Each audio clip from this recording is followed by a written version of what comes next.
시청자 여러분 안녕하십니까? 1월 4일 목요일 굿모닝 YTN 1부 시작합니다. 먼저 주요 뉴스 보고 오겠습니다. 괴한에게 습격당한 더불어민주당 이재명 대표가 중환자실에서 일반 병실로 옮겨 안정을 취하고 있습니다. 예상치 못한 피습에 재판부가 공판을 줄줄이 연기하면서 이 대표의 재판 일정도 차질을 빚게 됐습니다. 이 대표를 공격한 피의자의 당적을 두고 정치권 안팎에서 논란이 이어지고 있습니다. 경찰이 피의자 김모 씨에 대한 강제 수사를 시작한 가운데 살인미수 혐의를 적용한 구속영장도 청구됐습니다. 김건희 여사 특검법 등 이른바 쌍특검법이 오늘 정부로 이송될 걸로 보입니다. 이미 거부권 행사 방침을 밝힌 대통령실은 법안이 넘어오는 대로 구체적인 시점을 조율할 방침입니다. 유동성 위기에 처한 태영건설이 창업주까지 나서 채권단을 상대로 자구책을 발표했습니다. 하지만 SBS 지분 매각 등 알짜 자산에 대한 내용은 빠져 있어 채권단의 반응은 싸늘했습니다. 일본 강진으로 인한 사망자가 70명을 넘는 등 사상자가 속출하고 있습니다. 건물 잔해에 남겨진 사람들도 상당수 있는 걸로 파악되고 있지만 구조 작업 중에도 여진이 수시로 이어지고 있어 어려움을 겪고 있습니다. 오늘 아침 서울 영하 3도, 대전 영하 4도까지 떨어지는 등 아침 추위가 기승을 부리겠지만 한낮에는 어제보다 기온이 오르겠습니다. 중국발 스모그의 영향으로 대부분 지역의 초미세먼지 농도가 짙게 나타나 호흡기 건강에 주의가 필요합니다.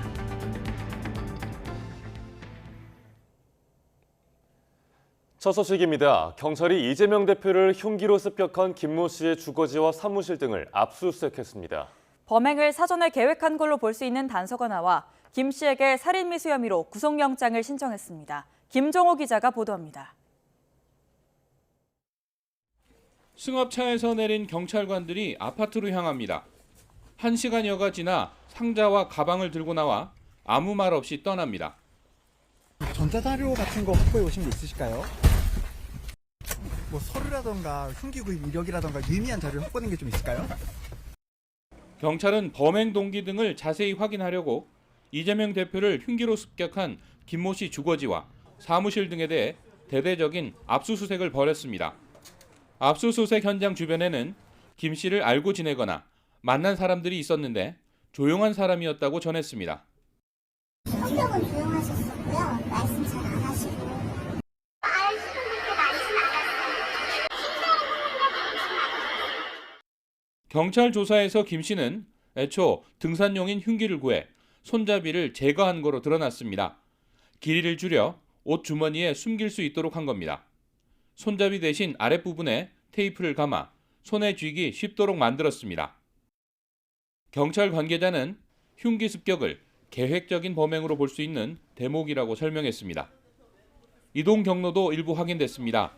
김 씨는 지난 1일 오전 충남 주거지에서 기차편으로 부산을 찾았고 같은 날 울산으로 갔다가 다시 부산으로 이동했습니다.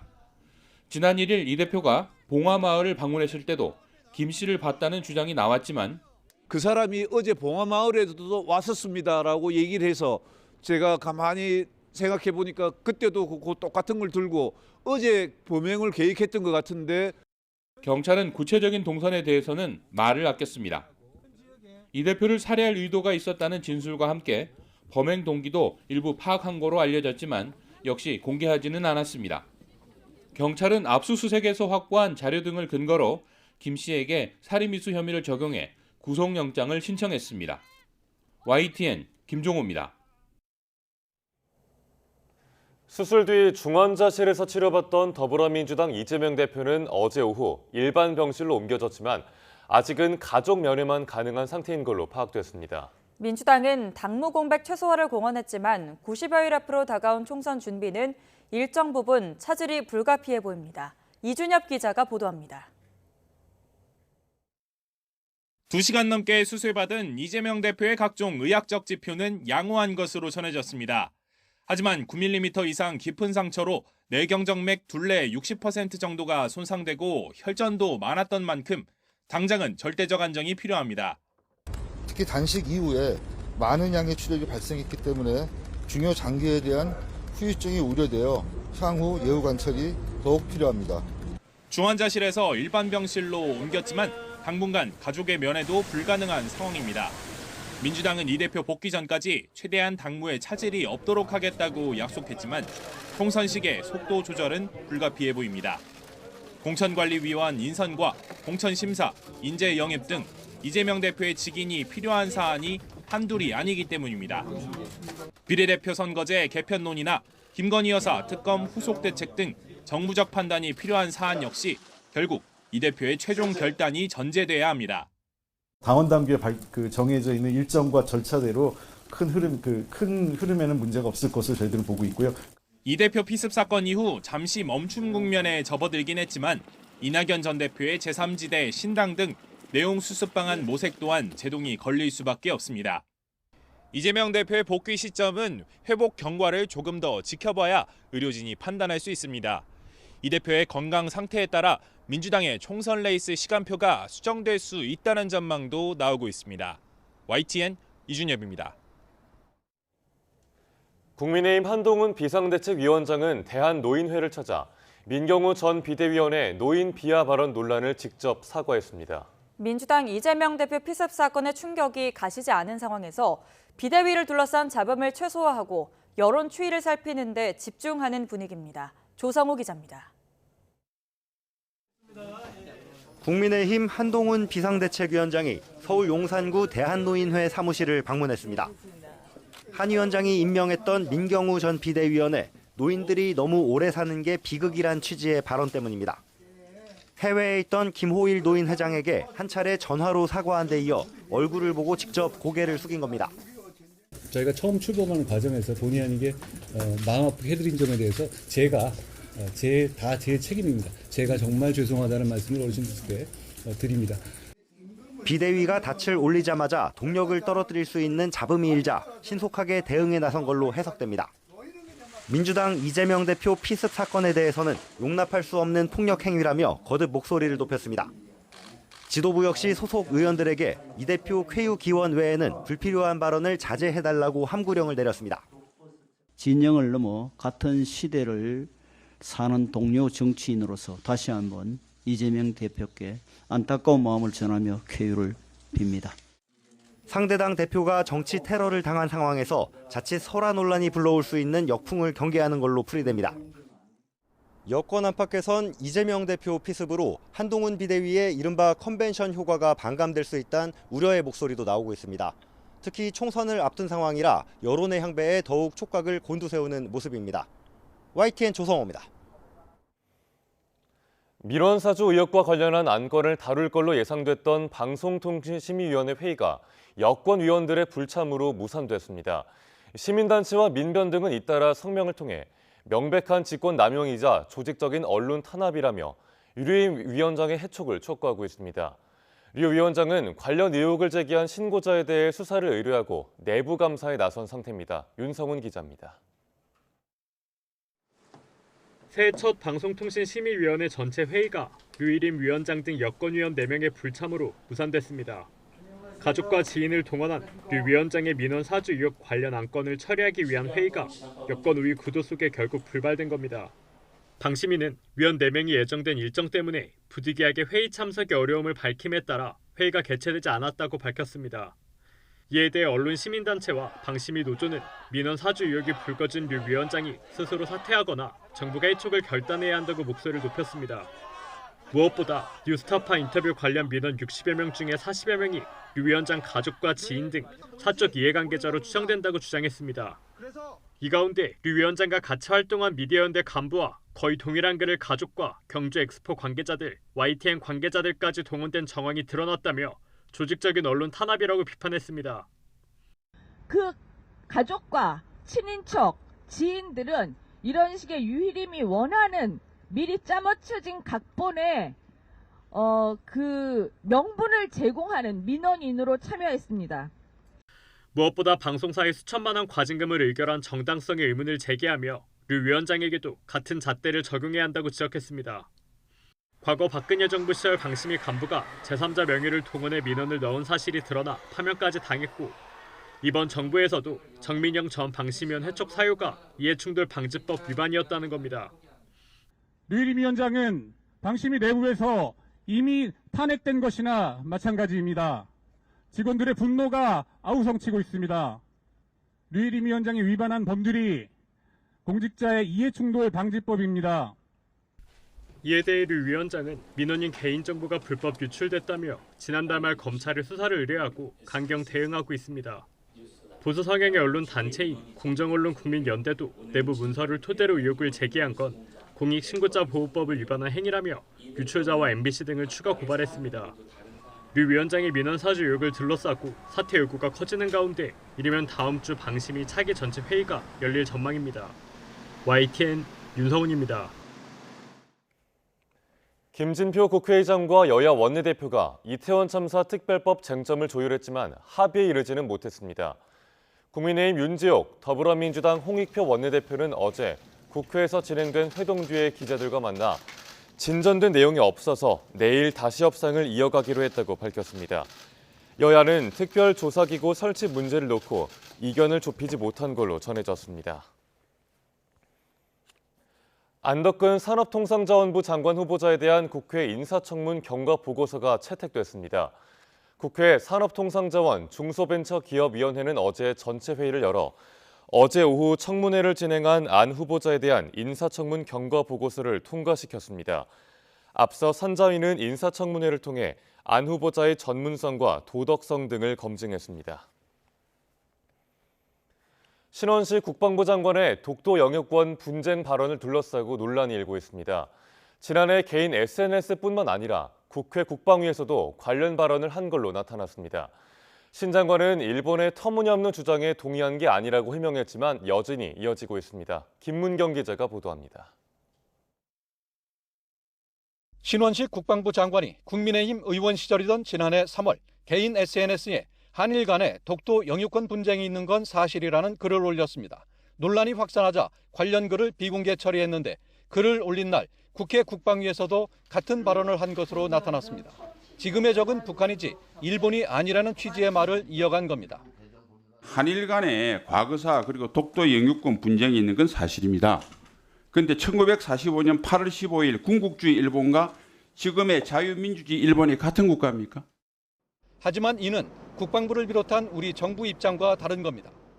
그래서 분쟁 의원님께서 가능성이 지적해 주시는 부분은 있겠죠. 그리고 또 분쟁 가능성이 있는 것이 그동안 일본은 군사력이 약화했는데 지금 방위백서에도 그 안보 전략서에서도 이걸 기록을 해서 작계라든가 군사력을 증강하고 있고. 의원님께서 독도에 대해서 분쟁 가능성을 지적하는 것 자체가 독도는 분쟁 지역이 아니다, 분쟁은 없다고 하는 대한민국의 독도와 관련된 기본 입장을 저해할 수 있다는 점 때문에 저희가 이 부분을 상당히 신중하게 접근하고 있다. 이 점도 덧붙여서 설명드리겠습니다.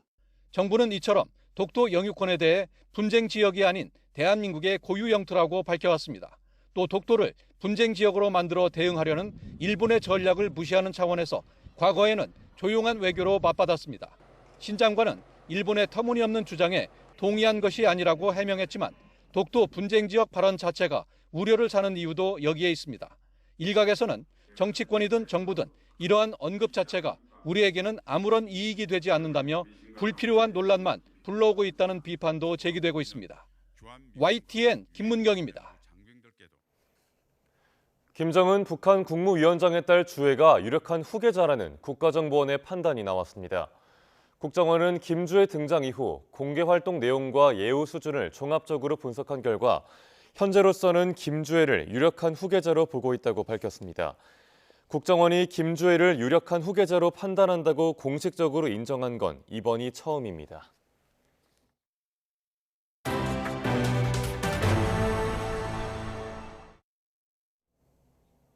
일본 이시카와현 노토반도를 강타한 강진으로 사망자가 70명을 넘고 사상자가 속출하는 가운데 여진으로 구조에 어려움을 겪고 있습니다.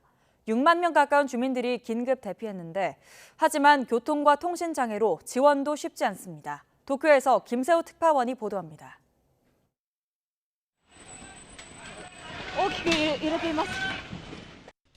지진으로 무너진 건물에서 구조 작업을 하던 소방대원들이 황급히 대피합니다. 이시카와현 노토반도에 규모 7.6의 강진이 강타한 뒤에도 여진이 수시로 이어지고 있습니다. 건물 잔해에 남겨진 사람들도 상당수 있는 것으로 파악되고 있습니다. 하지만 여진은 이처럼 구조 작업을 끊임없이 위협하고 있습니다. 400명을 넘어선 사상자는 시간이 지날수록 더욱 늘어날 것으로 보입니다. 피난에 나선 주민들로 인근 학교는 피난민들로 넘쳐나고 있습니다. 하지만 도로가 끊기면서 구호품 지급에 차질이 빚어지고 있고 난방과 식수에도 어려움을 겪고 있습니다. 학교 교실은 대부분 난방 시설이 별도로 갖춰져 있지 않고 이불 대신 체육관 매트로 대체하는 경우가 대부분으로 파악되고 있습니다. お水が欲しい。こんなひどいと思わなかった。情報がないさかいに不安でどうもならんが。 일본 정부 역시 피난민 지원과 구조 작업을 위한 정보 파악에 애를 먹고 있습니다. 全容把握が進んでいないということでございますが、陸路の通行、これに支障があったこと、そしてさらには通信障害があったことなどによって、被害の把握に困難があったところでございますが、 자위대가 헬기를 동원해 보급품을 나르고 있지만 여전히 역부족입니다. 기시다 총리는 앞으로 시간과의 싸움이라며 관계 부처에 총력을 다할 것을 지시했지만 계속되는 여진과 함께 비까지 내리면서 구조 작업은 난항을 거듭할 것으로 보입니다. 도쿄에서 YTN 김세호입니다. 그제 일본 하네다 공항에서 서로 충돌한 두 항공기와 관제사 간의 교신 기록이 공개됐습니다. 단 한 사람만 생존한 해상보안청의 항공기가 관제사의 지시를 오인했을 가능성도 제기되고 있습니다. 서봉국 기자가 보도합니다. 국토교통청이 언론에 공개한 교신 기록입니다. 사고 직전인 2일 오후 5시 45분쯤 하네다 공항 관제사는 착륙 차질 없음으로 잘 516편 여객기 측에 전했습니다. 같은 시각 제2의 721호 표기된 해상보안청 항공기엔 활주로 정지 위치까지 지상 주행하라고 요청했다고 나와 있습니다. 자알기는 지시에 따라 착륙을 시도했지만 해상보안청기가 정지 위치가 아닌 활주로 쪽으로 방향을 틀면서 충돌한 것으로 볼 수 있는 부분입니다. 당초 이륙 허가를 받았다고 진술한 해상보안청기의 과실일 가능성이 있지만 조사에 착수한 일본 당국은 아직 신중한 입장입니다. 一つの材料になると思いますが、細かい点については今の段階で私から申し上げることはできませんので、その点ご理解をいただきたいと思います。 사고조사위원회는 폐쇄된 활주로에서 불에 탄 여객기와 항공기의 동체를 살펴보는 등 현장 조사도 시작했습니다. 해상보안청 항공기 잔해에서 블랙박스도 회수했습니다. というのを必ずしも 100% できる場合だけではありませんので、そこはこれからの作業になって本当にそれが使えるデータなのかどうかっていうのはこれからの作業です。 여객기 탑승자 379명은 화재 속에서 극적으로 전원 탈출했지만 부딪힌 비행기에서 결국 5명의 사망자를 낸 도쿄 하네다 공항 충돌 사고. 해상보안청 항공기가 활주로에 진입한 경위가 관건인 가운데 일본 경찰은 업무상 과실치사 혐의도 염두에 두고 있습니다. YTN 서봉국입니다. 지진과 항공기 충돌 사고가 잇따랐던 일본에서 이번엔 대형 화재가 발생했습니다. NHK 등 현지 언론은 어제 오후 후쿠오카현 기타큐슈 식당가에서 큰 불이 났다고 보도했습니다. 사상자는 보고되지 않은 가운데 소방차 20여 대가 동원돼 진화에만 약 4시간 30분이 소요됐습니다. 과거 미군에 암살당한 이란 혁명수비대 장성의 추모 행사에서 폭발 사고가 나 100명 이상이 사망한 가운데 이란이 이를 이스라엘의 테러로 규정해 가자지구 전쟁 개입 가능성이 커졌습니다. 이란 국영 IRNA 통신은 현지 시간 어제 오후 수도 테헤란에서 남동쪽으로 1000km가량 떨어진 도시 케르만의 순교자 묘지에서 솔레이마니 사령관 추념식이 열리던 도중 큰 소리와 함께 폭발이 2차례 연달아 발생했다고 보도했습니다. 이란의 최고 지도자인 아야톨라 세이드 알리 하메네이는 자국에서 발생한 의문의 폭발과 관련해서 사악하고 범죄적인 이란의 적들이 또 재앙을 일으켰다고 말했다고 국영 IRNA 통신이 보도했습니다. 하메네이는 이러한 재앙은 반드시 강경한 대응을 마주하게 될 것이며 이것이 신의 뜻이라고 강조했습니다.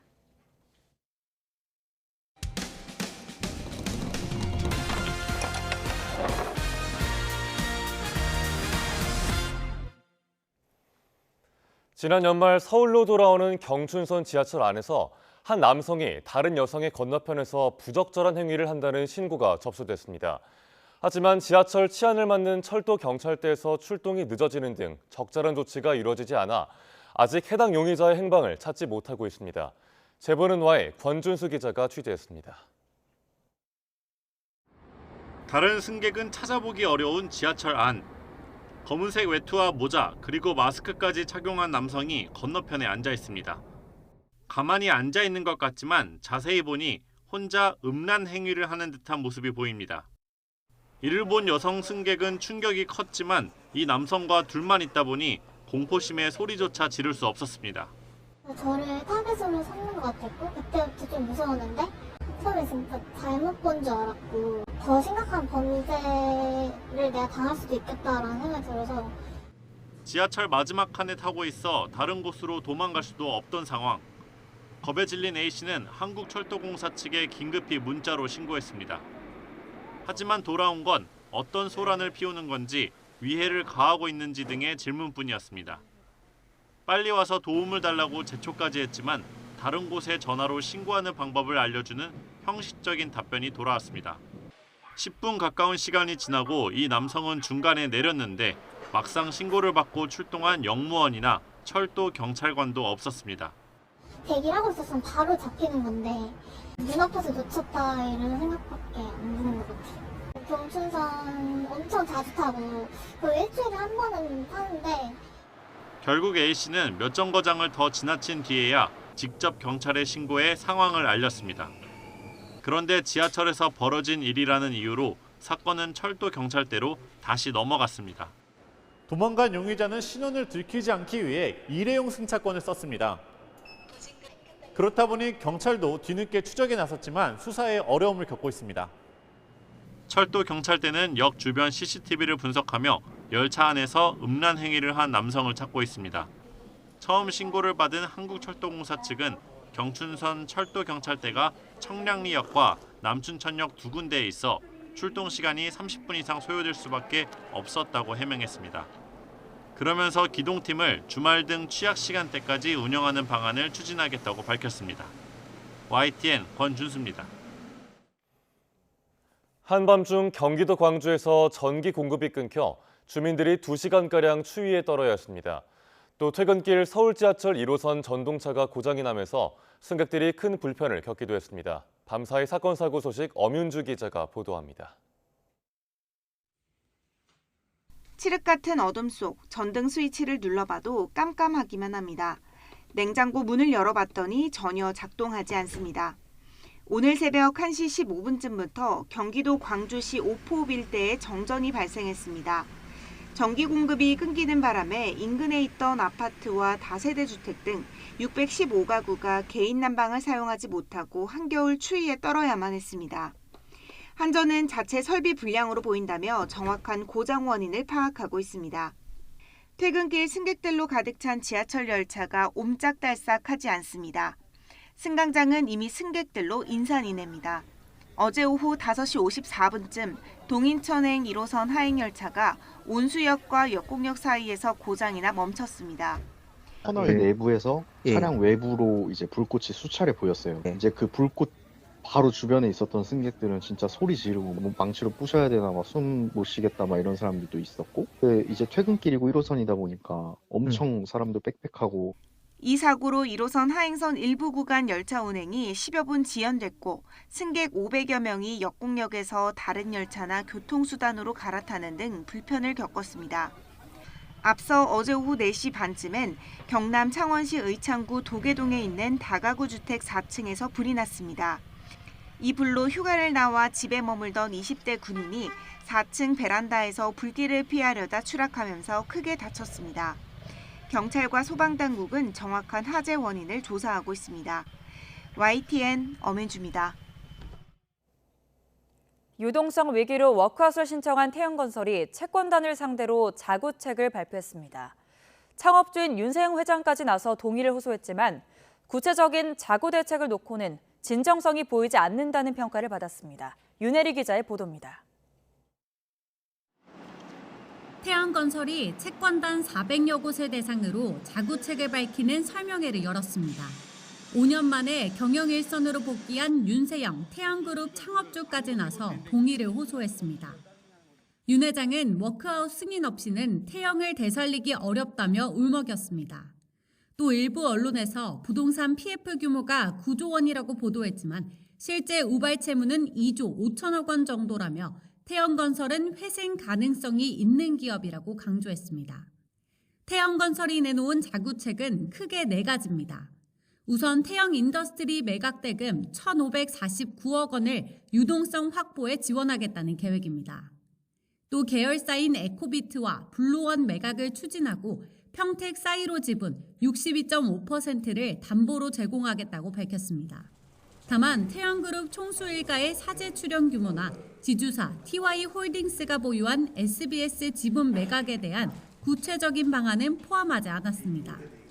남은 기간 채권단이 이제 어떤 말씀들을 주시면 충분히 검토하겠다 이런 취지 정도로 말씀드렸고요.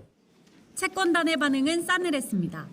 주 채권은행인 산업은행은 태영건설의 약속이 첫날부터 지켜지지 않았고 자구 노력도 부족하다고 지적했습니다. 태영 인더스트리 매각대금 1,549억 원 가운데 400억 원만 태영건설에 지원한 것을 꼬집은 겁니다. 자구안을 제시하지 않고 그냥 열심히 하겠습니다라고만 한 이걸로는 상식적으로 채권단에서 이 모습으로 이 제안으로 75%가 동의한다고 기대하기는 매우 어려울 것 같습니다. 그러면서 실질적인 자구 대책을 추가하라고 촉구했습니다. 채권단 75%의 동의를 얻지 못하면 워크아웃 개시 자체가 불발될 수 있는 가운데 오는 11일 채권단 설명회에서 개시 여부가 최종 결정됩니다. YTN 윤혜리입니다. 금융감독원이 자본시장 특별사법경찰 정원을 대폭 증원해 민생침해 금융범죄 대응을 강화합니다. 금감원은 정기 인사에서 자본시장 특사경 정원을 26명에서 46명으로 20명 늘리고 금융위원회와 검찰과 특사경 지명을 신속하게 협의하겠다고 밝혔습니다. 또 이번 증원은 윤석열 대통령이 불법 공매도 근절과 투자자 피해 방지를 주문한 데 따른 것이라고도 설명했습니다. 오리온 카스타드에서 식중독균이 검출돼 판매 중지와 동시에 회수 조치가 내려졌습니다. 식품의약품안전처는 오리온 제사 청주 공장이 제조 판매한 카스타드 제품에서 황색 포도상구균이 검출됐다고 밝혔습니다. 이 제품의 제조일자는 2023년 12월 22일이고 소비기한은 2024년 6월 21일까지로 23g짜리 과자가 12개 들어있는 276g짜리 제품입니다. 식약처는 판매를 중지하고 소비자는 회수 대상 업소로 반납해달라고 당부했습니다. 국세청이 가상화폐 위믹스 발행사인 위메이드의 세무조사를 진행해 추징금 537억 원을 부과했습니다. 위메이드는 중부지방국세청이 2019년부터 2022년까지 법인세 통합조사를 한 결과 추징금 536억 9천여만 원을 부과한 사실을 공시했습니다. 납부 기한은 다음 달 29일까지이고 자기 자본 대비 추징금의 비율은 10.05%입니다. 근로자에게 일한 대가를 주지 않는 임금 체불이 해마다 1조 원 넘게 발생하고 있습니다. 영세사업장에서 자주 발생하는 만큼 취약계층의 생계를 위협하는 심각한 문제가 될 수 있어 정부가 대책 마련에 집중하고 있습니다. 보도에 김평정 기자입니다. 김치냉장고 김채로 유명한 대유 위니아 그룹의 박영우 회장은 지난해 10월 국회 국정감사에 증인으로 불려 나왔습니다. 당시 직원에게 져야 할 임금과 퇴직금 등이 수백억 원 밀려 있었기 때문입니다. 법적인 한도 내에서 최대한 노력을 하고 있습니다. 그래서 저희가 사적인 저희 골프장을 제가 매각을 하고요. R&D 부분에 있는 성남에 있는 사옥을 매각을 할 생각입니다. 그다음에 멕시코 공장을 저희가 매각을 하고 있는 지가 1년이 넘었습니다. 이 같은 임금 체불은 최근 10년 동안 해마다 1조 원 넘게 발생하고 있습니다. 정부가 지난해 연말 임금 체불이 의심되는 기업 130여 곳을 기획 감독했을 때도 70%가 사실로 드러났고 체불 규모는 91억 원이나 됐습니다. 임금 체불이 발생하는 가장 큰 원인은 영세사업장을 중심으로 상습적으로 임금을 주지 않는 경우가 많기 때문입니다. 예를 들어 지난해 임금 체불 혐의로 구속된 전기업자 A씨는 이전에 임금체불로 26차례나 형사처벌을 받고도 지난해 또 공사 현장 9곳에서 임금 4천만 원을 주지 않았습니다. 정부는 적은 금액이라도 임금체불이 반복될 경우 강제 수사를 원칙으로 강력히 대응하겠다고 강조했습니다. 재산을 은닉하거나 사적으로 유용하는 악의적인 사업주나 상습적인 체불 사업주는 구속 수사를 원칙으로 엄정하게 대응하겠습니다. 정부는 임금체불이 취약계층 생계에 어려움을 가중하는 문제로 보고 관리 감독을 강화할 방침입니다. 또 상습적으로 체불하는 사업주에 대한 처벌을 강화하는 방향으로 근로기준법 개정을 추진하고 있습니다. YTN 김평정입니다. 올해 새학기부터 전국 초등학교와 중고등학교 학생들은 언제든지 정신건강검사를 받을 수 있습니다. 교육부는 오는 3월부터 온라인을 통해 위기학생 선별검사 도구 마음이지검사를 도입한다고 밝혔습니다. 이 검사는 정서 불안이나 대인관계 문제, 학교 적응 등 다양한 영역에 관한 37개 문항으로 구성돼 있고 교사가 권고할 경우 초등학생은 학부모가, 중고등학생은 학생이 직접 검사를 받습니다. 결과에 따라 관심군으로 구분된 학생에 대해서는 교사가 전문기관 연계를 요청할 수 있습니다.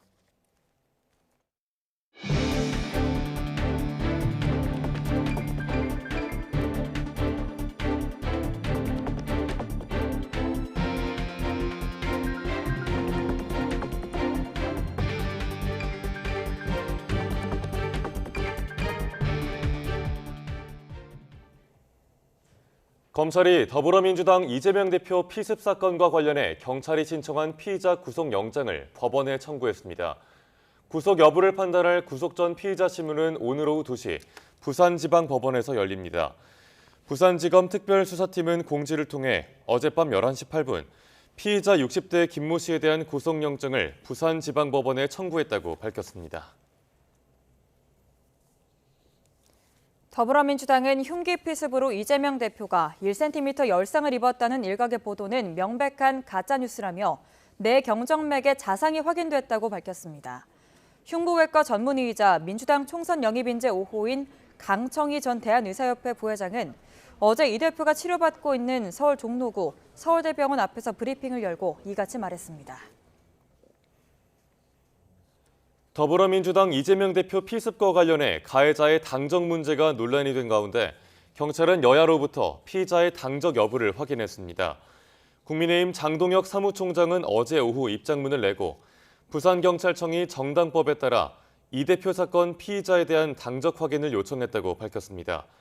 이어 수사당국의 노력에 적극 협력하기 위해 당적을 확인해줬다며 현재 피의자는 국민의힘 당적을 갖고 있지 않다고 설명했습니다. 윤석열 대통령은 민주당 이재명 대표의 피습을 테러로 규정하고 자유민주주의의 적이라고 강도 높게 비판했습니다. 극단으로 치닫는 진영 대립에 정치권에선 신변 보호 대책을 고심하고 있습니다. 조은지 기자입니다. 윤석열 대통령은 신년 인사회를 열고 오부 요인과 정부 여당 인사들, 경제, 노동, 종교계 인사 200명과 함께 새해 국정 운영의 각오를 다졌습니다. 국민의힘 선장이 된 한동훈 비상대책위원장과 공개된 자리에서 처음 만나 눈길을 끈 반면 참석을 약속했던 더불어민주당 이재명 대표는 결국 빠졌습니다. 윤 대통령은 이 대표 피습을 테러로 규정하고 강도 높게 비판하면서 빠른 쾌유도 기원했습니다. 민주당 이재명 대표께서 어제 테러를 당하셨습니다. 자유사회를 지향하는 우리 모두의 적이라고 할 수 있습니다. 자유민주주의의 적입니다. 피습 당일 대변인을 통해 결코 있어선 안 될 일이 벌어졌다, 폭력 행위를 용납해선 안 된다던 메시지를 대통령이 직접 거듭해서 강조한 겁니다. 윤 대통령 역시 대선 후보 시절 거센 항의와 반발을 경험한 적 있는데 정치권에선 우려와 자성을 넘어 신변 보호 대책을 고심하고 있습니다. 4월 총선 분위기가 고조될수록 진영 갈등도 돌발 사고 위험성도 커질 수밖에 없습니다. 경찰은 현재 대통령과 가족, 사부 요인, 대선 후보 등의 한정에 경호하고 있으며 공식 선거 기간에만 전담 보호팀을 가동해 주요 인사를 밀착 경호합니다. 이 대표 피습을 계기로 전담 보호팀을 조기 가동하기로 했지만 미봉책입니다. 18년 전 박근혜 당시 한나라당 대표의 면도칼 사건 때 정치인 경호 범위를 넓히려는 시도가 있었지만 경호 주체와 시기를 둘러싼 논란에 싸늘한 여론까지 겹치면서 국회 문턱을 넘지는 못했습니다. 대통령부터 여야 의원까지 테러의 심각성은 공유하고 있지만 국민과 가깝게 호흡해야 하는 정치인의 딜레마 때문에 뾰족한 대책이 나올 수 있을지 회의적인 시선도 적지 않습니다. YTN 조은지입니다. 김건희 여사 특검법 등 이른바 쌍특검법이 오늘 정부로 이송될 걸로 보입니다. 이재명 대표 피습 사건이 터진 가운데 이미 거부권 행사 방침을 밝힌 대통령실은 법안이 넘어오는 대로 구체적인 시점을 조율한다는 계획입니다. 강희경 기자가 보도합니다. 지난주 야당의 만장일치로 국회를 통과한 이른바 쌍특검법이 일주일 만에 정부로 이송될 전망입니다. 김진표 국회의장의 결재를 받는 대로 국회는 이르면 오늘 정부로 법안을 보낼 계획인 것으로 전해졌습니다. 제2요구권을 행사하겠다는 대통령실 뜻은 확고합니다. 국회 통과 직후 거부권 행사 방침을 밝힌 데 이어 새해 첫 국무회의 시간까지 바꿔가며 거부권 절차를 준비하기도 했습니다. 대통령은 법안이 정부로 이송되는 대로 즉각 거부권을 행사할 것임을 말씀드립니다. 시점은 아직 유동적입니다. 다음 주 화요일에 국무회의가 예정돼 있지만 윤석열 대통령이 주재하는 만큼 정치적 부담이 만만치 않기 때문입니다.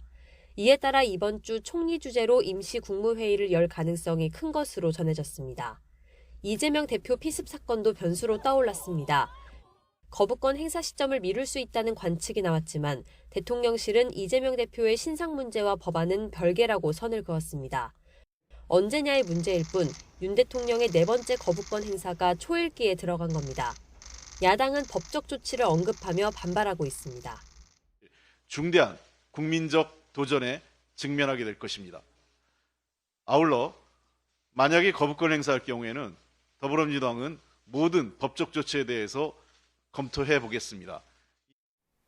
제1야당 대표에 대한 테러 사건 이후 대통령실은 내부적으로 자숙하는 분위기입니다. 그러나 악법에 대해선 예고한 대로 거부권을 행사하겠다는 방침이어서 특검법을 둘러싼 충돌은 불가피해 보입니다. YTN 강희경입니다.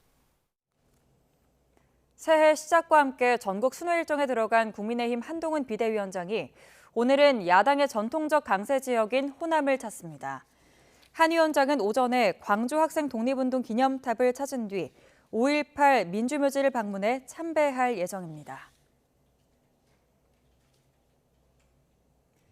더불어민주당 전당대회 돈봉투 살포 의혹을 수사하는 검찰이 무소속 이성만 의원을 소환했습니다. 서울중앙지방검찰청은 어제 오전부터 이 의원을 피해자 신분으로 비공개 소환해 당시 전당대회를 앞두고 윤건석 의원에게 돈봉투를 받은 게 아닌지 추궁했습니다. 검찰이 돈봉투를 받은 것으로 의심하는 현역 국회의원을 소환한 건 지난달 29일 민주당 허종식 의원에 이어 이번이 두 번째였습니다. 한국형 차세대 구축함 사업자 입찰 과정에서 특정 업체에게 특혜를 줬다는 의혹을 받는 전직 방위사업청장에 대해서 경찰이 강제 수사에 착수한 것으로 뒤늦게 드러났습니다.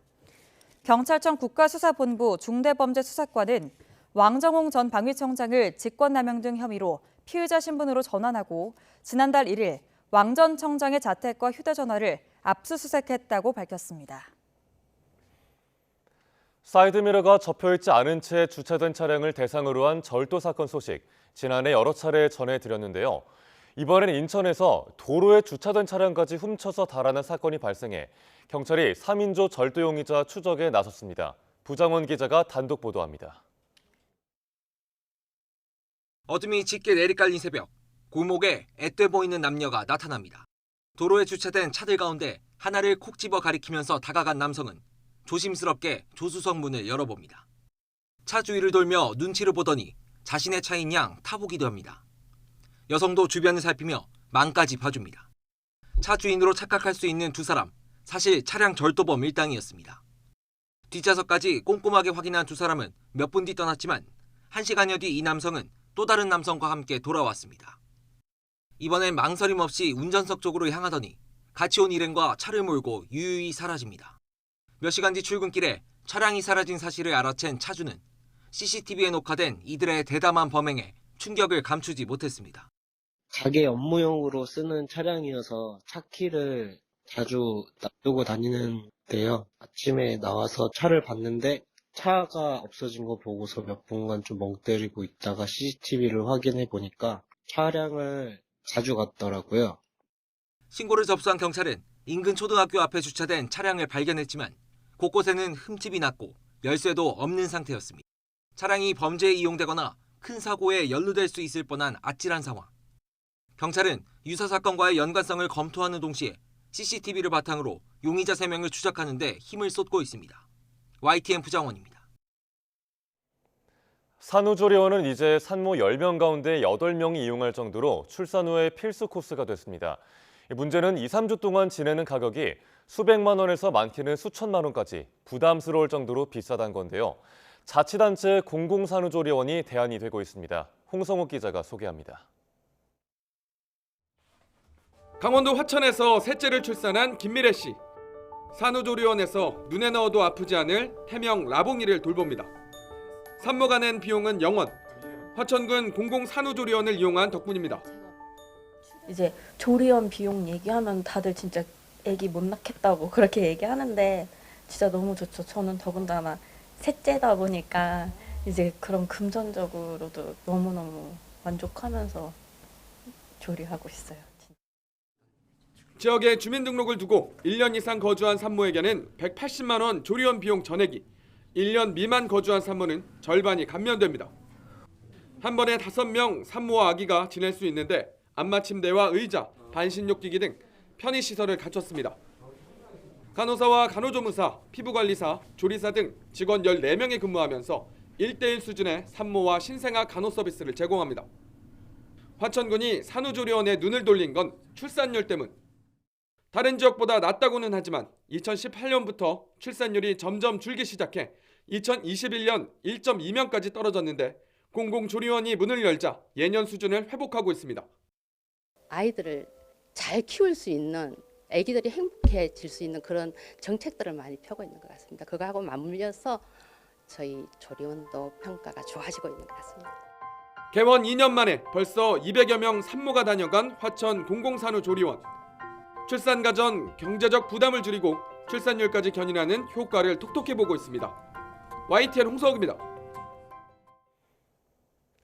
저출산 문제를 해결하기 위해선 주거 안정부터 해결해야 할 걸로 보입니다. 첫 자녀 출산 결정 요인 1위는 집값이었고 둘째 자녀부터 사교육비의 영향력이 커진다는 분석이 나왔습니다. 이승윤 기자입니다. 국토연구원이 지난 2009년부터 2022년까지의 통계를 분석한 결과 자녀 출산에 가장 큰 영향을 준 요인은 집값이었습니다. 첫 자녀 출산 결정 요인으로 전국 주택 가격이 30.4%로 가장 높았습니다. 이어 아이를 낳는 사회적 분위기를 의미하는 전년도 출산율이 27.9%, 사교육비가 5.5%로 집계됐습니다. 둘째 자녀의 경우 주택가격 요인이 28.7%로 다소 낮아진 반면 사교육비가 9.1%로 높아졌고 전년도 출산율은 28.4%만큼 영향을 줬습니다. 셋째 자녀는 주택가격 요인과 전년도 출산율이 각각 27.5%와 26.1%로 더 줄고 사교육비는 14.3%로 높아졌습니다. 출산을 유도하려면 주택정책 지원이 제일 중요하고 둘째 이상의 자녀 출산을 위해서는 사교육 정책 지원이 중요하다는 점을 시사합니다. 첫째 자녀 출산 같은 경우에는 주택이 없는 예비 유자녀 가구나 유자녀 가구에 대해서 특별 공급 물량을 좀 확대하고 또 추가 청약 가점을 부여하는 등의 주택 공급 확대 정책이 필요하다라고 생각합니다. 국토연구원은 둘째 이상 자녀를 낳는 경우에는 주택 면적이 중요해지는 만큼 특별 공급 물량을 확대하되 주택 면적도 넓혀줄 것을 강조했습니다. 특히 자금력이 부족한 신혼부부가 무리한 대출 없이 적은 초기 자금으로 집을 살 수 있도록 지원할 것을 주문했습니다. 예를 들어 입주할 때 분양가의 일부만 내고 나머지는 살면서 오랜 시간 갚아도 되는 지분 적립형의 확대가 필요하다는 겁니다. 또 생애 최초 주택 구입자의 결혼과 출산 때 취득세를 면제해주는 제도의 도입 역시 시급하다고 지적했습니다. YTN 이승윤입니다. 1월 4일 목요일 미리 보는 오늘입니다. 남양유업 경영권 분쟁에 대한 최종 판결이 오늘 나옵니다. 오늘 오전 대법원은 사모펀드 한은컴퍼니가 홍원식 회장 등을 상대로 낸 주식 양도 소송 상고심 선고를 진행합니다. 한은컴퍼니는 계약대로 남양유업의 주식을 넘기라며 소송을 제기했고 앞서 1심과 2심 재판부는 이들의 손을 들어줬습니다. 양육비를 주지 않는 부모의 신상을 인터넷에 공개한 단체 운영자에 대한 대법원 판단이 오늘 나옵니다.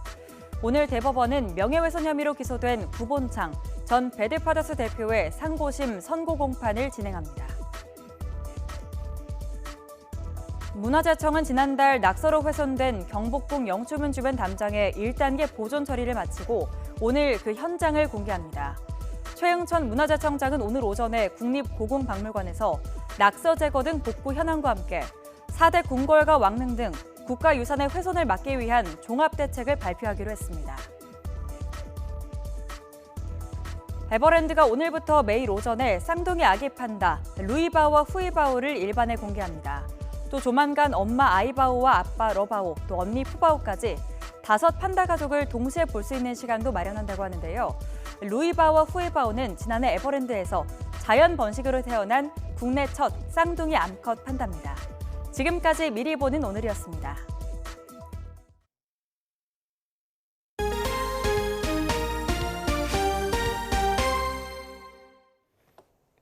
유럽의 세계적인 선수들이 가득한 프로 당구 투어에서 올 시즌 벌써 팀리그 2승, 개인전 1승을 거둔 선수가 있습니다. 세계적인 수준에 올라선 우리나라의 당구 실력을 보여준 슈퍼맨 조재호 선수를 김동민 기자가 만났습니다.